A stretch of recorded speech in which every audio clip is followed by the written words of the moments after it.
The Wabanaki called it Katahdin. It means highest land, greatest mountain. For most Mainers, it's more of a symbol of the state than a lobster or a lighthouse. Easy. Nice. Lynn Merrill is a Mainer through and through, and she's always wanted to climb her native state's highest peak. For me, it is a turning point. I have wanted to do this since I was a teenager, but life got in the way. And then when it seemed that I would be able to do it, then I lost my vision. So life once again got in the way. That's right. Lynn Merrill is blind. Find a way. She's attempting to fulfill a lifelong dream with her dog Libby and an entourage that includes her son Joseph Give a step down. and Chris Eastwood of the Fidelco Guide Dog Foundation. What I can see through my eyes is not a great deal. I have about 10 degrees of vision in my right eye only. I have no vision in my left eye.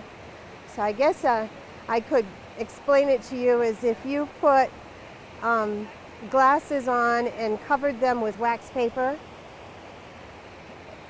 and then covered all of that except for 10 degrees in the lower corner. That's what I can see. But she can hear. Leave it. No. She can hear what almost seems like a constant warning of her closest friend Libby, a 4.5-year-old German Shepherd. And over that crevice. It's okay. Come on. And she can feel the tug of Libby's harness responding to the command of a very concerned master. Is that safe? That's a puddle. Katahdin is part of Baxter State Park, land left to the people of Maine by a governor who wanted it left wild and free. It's backcountry, hardened by 100 years of hiking. Thank you. And the hikers have beaten down the path, and last night's heavy rain has made the trail wet. Either right or left foot. For 2 days, more than 9 hours of climbing up, Lynn has been given guidance by Chris. On difficult pitches, her son Joseph has stood right behind to catch her should she fall. We're going to keep going left a little bit. Joe's wife Justine and friend Judy Blondin round out our band, each drawing inspiration from Lynn. But there are problems. In places, the trail is like a rushing stream. The water is chilling and slippery. And for Lynn, it's an enormous problem as it affects her hearing. Sometimes in the moving water or in big boulders, she hands off Libby's leash and grabs a bandana to be led by Chris or Joe. I think the noise blocks out a lot of what you hear. So we used a bandana that I could still feel some of Chris's movements through.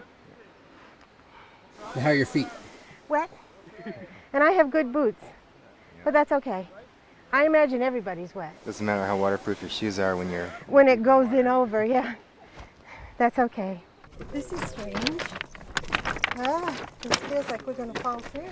Libby, find a way. Find a way. As we work our way up the slides, the clouds seem to follow us across the valley below.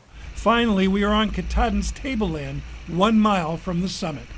So, we're doing it, guys. All right, what do you see? It's all windy. The tableland looks easier than it is, and it features one last crown of big boulders just below the summit.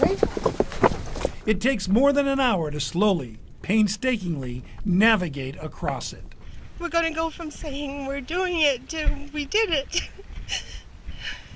Almost hesitatingly, Lynn makes the final push and fulfills a lifelong dream. We're doing it, Libby. Keep going.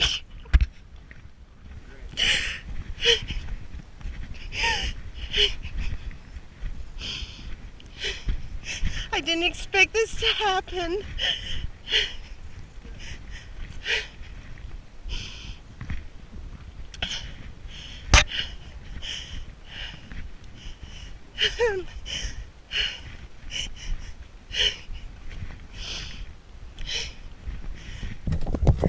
We're doing it.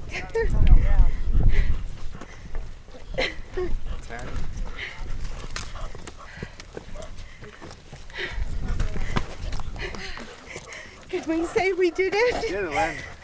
Sign's on your left. I can't believe it. Touch the sign on your left. I didn't expect to be like this.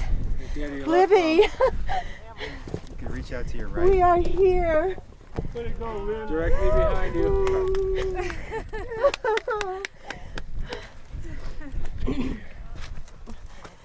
We're here. There it is. Aha. We're here. Congratulations, Lynn. Thank you. I need a good sob.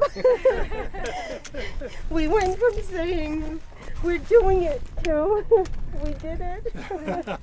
As we reached the summit, other hikers seemed to appear out of the mist, and soon there were more than a dozen celebrating at the spot known as Baxter Peak. So what do you see from here? It's gray. Nothing. Gray all the way around. All the way around. That's the irony of this. We climb Mount Katahdin and we can't see anything. Can't see anything. Welcome to my world. Here at the top, lunch is well earned and always tastes good. It's a place where people tend to reflect on the paths of life that they have walked. If you're in that same accident and you lose your vision, Yeah. they say have a nice life. And you kind of have to figure out what are my resources to have a nice life. There are resources out there through the Division for the Blind and Visually Impaired with the state, but it's not what you would expect when you lose a significant life function like that. But so many skills you just have to develop on your own, and develop your courage on your own, and realize that you can do anything. Lynn says she wants to be thought of not as blind, but competent and confident. Her climb of Katahdin helps prove that, and because of her use of touch and hearing, it is fair to say that Lynn Merrill saw more from the top of Katahdin than anyone else.